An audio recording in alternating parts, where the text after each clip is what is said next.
mangsa taman uripku urip pisan ana ngalam donya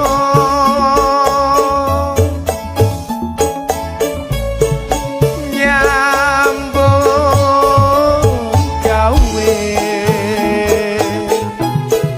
kok kaya ngene wiwit biyen mula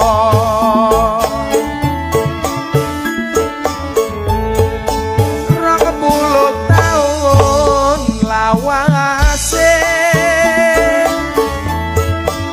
atus udan atus keringat kepanasan